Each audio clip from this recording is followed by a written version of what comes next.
Barret Edelstein here, your celeb expert and your Celeb Savant. Celeb Savant is a weekly entertainment show. We have long-form career retrospective type interviews with celebrities, singers, actors, and industry experts. On this episode of Celeb Savant, I'll be speaking to Tanya Nolan. Tanya Nolan is a soulful R&B pop singer, songwriter, actor, fashion designer, entrepreneur, and producer. She's known for her unique power range, original tracks, and cinematic music videos. She's had a number of songs chart on the Billboard charts. Up next on Celeb Savant, we've got Tanya Nolan. Tanya, thank you for your time today and being on the Celeb Savant podcast. To start off, tell us, where do we find you in the world? What's happening in your life and how are you doing? Where you can find me, simply Google Tanya Nolan, and it's spelled Tanya Nolan, Nolan, and any search engine, and it will lead you to all of my music. When it comes to social media, like Instagram, for instance, is I am Tanya Nolan. YouTube, Facebook, TikTok, Twitch, even Twitter is Tanya Nolan. That's how you can find me. And as far as how I'm doing today, it's a great day today. Woke up feeling refreshed, ready to get my day started. And this is my first interview for today. And I have about 10 more. Oh, wow. Okay. So, Tanya, let's take it all the way back to your musical career. What started you or invigorated you to get into the entertainment industry? And how did that itch allow Tanya to do that? Okay, well, I was 15 years old and I wanted to make some extra money. So I asked my mom, is it okay if I get a job?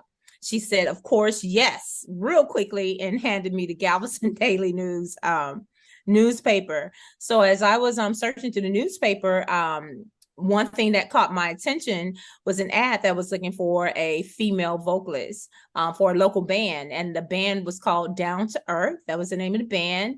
I called the number audition over the phone. I don't remember what song I actually sung over the phone, but he was like, well, how old are you? And I need for your parents to bring you to a rehearsal. He wanted to know if that was really me singing. So we went to the rehearsal. I got the gig and I have not stopped since. So even from the age of 15 up until now, I've been at it when it comes to music. So when did you leave the band Down to Earth and become a solo artist? Oh, I was with Down to Earth from the age of 15 to maybe 22, 23.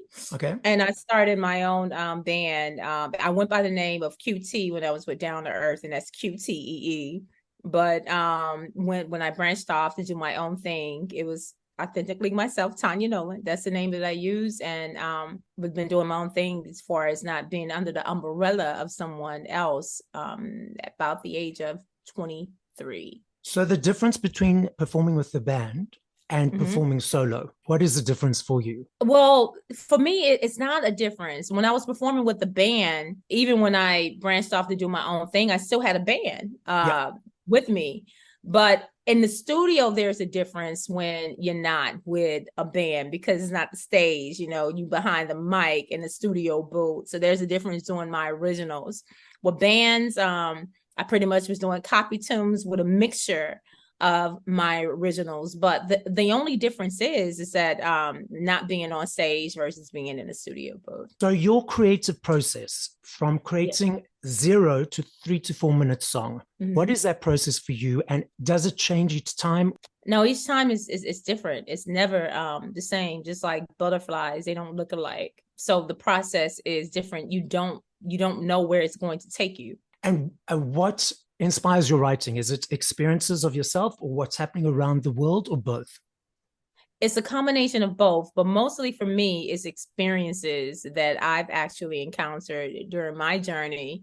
And, I constantly tell myself, do not be selfish when it comes to, my writing process, by putting a lot of me into it, like real life events. So I allow myself to do that. And that's very challenging for me because I am extremely private. But I force myself to do that because I know if I do that, I'm not disservicing my followers and my fans. And also the thing is, though, even though it's your experiences, the way the fans interpret it for themselves will each be different. Will each what be different?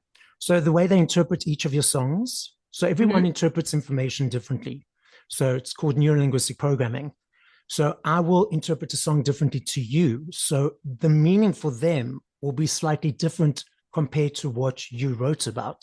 It might be, you know, you never know. Each person experience is different, but for the most part, I would gather if they can relate to it, that it has some similarities. Exactly. So it's a blessing in that. Yeah. Many years ago it was CDs, vinyls, cassettes. They're making a comeback gratefully because I love me a CD. I love holding the book.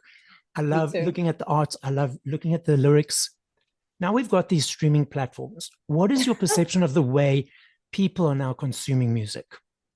I don't like it, but you know, I choose to go with it, you know, so I can, you know, stay in the game and have my music heard. It's a big difference, especially financially. But I do miss being able to open up a CD and seeing all the credits and seeing the beautiful pictures. And some had the lyrics and some personal things about themselves. We're not able to do that more so unless there's a special edition of a vinyl, you know, or something like that. And I miss having the luxury of being able to, for particular artists, because they do have some CDs out, but particular, especially underground artists and a lot of independent artists that are very talented, whereas they don't have their music out in the Targets or the Walmarts, et cetera, or record stores to be able to go in there and just look. So I do miss that part. So, yeah, I agree, because it's a whole journey experience, going to the store, paying for it, choosing what you want, coming back, being excited to listen to the songs.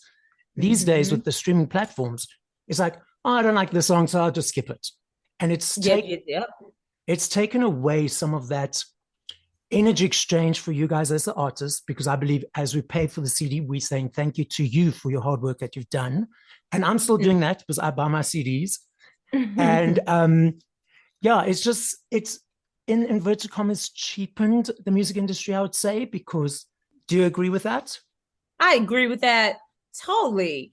It's like artists nowadays, some of them are getting less than a penny. The record labels are not even, from my research, and I could be wrong and not getting the majority of the dollars, but I think it's a complete ripoff. You know, in South Africa, there are no more CD shops. They all closed down a few years ago. Yeah. So when I buy my CDs, I have to buy them from Amazon overseas because there's no other route for me to buy my CDs. Tell us the new music that's coming out. Tell us a little bit more about the new songs. Gladly. So I do have a holiday single out now called What Would a Christmas Be, produced by Corey Moe. It's out on all major platforms as we speak today. I'm super proud about it. And it's called What Would a Christmas Be? I do have new music coming out in 2023, the first quarter. Excited about that. Got a couple of features, not ready to announce who that is as of yet, but it is a pleasant surprise. So I'm excited about 2023, the new music, you know, the new videos that I have coming out. And I'll be on tour in 2023, my first major tour. So I'm excited about that as well. Super excited. So is the new music going to accumulate into a CD? The new music is definitely going to accumulate into an album. So I have a few more songs to record, but I have a lot to choose from. So I'm curious to know what my focus group is going to pick. What do you mean your focus group? Are these fans or? Yes, it's fans and you know, associates and friends. Will be all around. I don't know what spot I'm going to have it at as of yet. We're going to play my unreleased music. And they're going to write down which ones they like best. And I'm going to consider that. And that's how I'm going to choose what's going to make the album or not. And if one of the songs that you love is not chosen, are you still going to put it on the album? Absolutely, because it's my album. There we go. There we go. I love that. Yes, I'm a fan of myself. So of course. If we can't be fans of ourselves, then no one can be a fan of us. Exactly. Yeah. And I am the label, so I get to make the final decision. I like that. There we go. What do you enjoy about performing live? What I enjoy about performing live is that I get to actually interact with the audience. I love the feel of being on stage. I love the feel of the sound of real instruments behind me and to the left and to the right. It's just an incredible feeling than just being in a studio booth. It's like the stage to me is like my second home. I absolutely adore it. It just feels right. And do you still get nerves before going onto stage to perform? Absolutely. And what I tell myself constantly, and I'm like, after all these years, I've been doing this forever, I still get nervous. So, but what I tell myself to calm my nerves is that, Tanya, you get to do this. You get to do this. I convince myself that it is rewarding, although I know it's rewarding. It's just it downs the nervousness a tad bit. But I think the nervousness allows for that passion to come through, because if their nervousness wasn't there, I think it would be strange, for anyone performing live. I don't know, because when you're nervous, you're not putting your best foot forward. That's me personally. Okay. I want to be calm. I want to be relaxed, and I just want to perform like it's a treat. Okay. Understand. Without feeling as if I'm getting judged. Okay. Now, I like standing in front at concerts. And what frustrates me is that everyone's got their cell phone trying to get the perfect picture or video of the artist when they're right in front of them. Yeah. As the receiving end of that, how does that make you feel? It's today's time is what's happening. If you have all these people out on your phone and you say, hey, put your phone down, they're going to put it up anyways. Yeah. They're going to have it out anyway. So just let them do them. And that is a big difference, because they was not doing that like that years ago, because that we didn't have what you call cameras on the flip phones. Yes. So you got to go with the flow. You don't have to go with the flow, but I'm choosing to go with the flow. So I've allowed myself to get comfortable with it. And pre-cell phones, cameras weren't allowed into concerts. They confiscated them. So they can confiscate everyone's cell phone. So it makes sense. Exactly. That's right. That's right. Tanya, I'm going to put you on the spot. I love playing this game, but my recipients don't always like it. I'm with it. Let's go. So I know the answer will change if I ask you this question in 2 minutes, 20 minutes, or 2 days. Okay. Your go-to top 5 songs by other artists in this moment.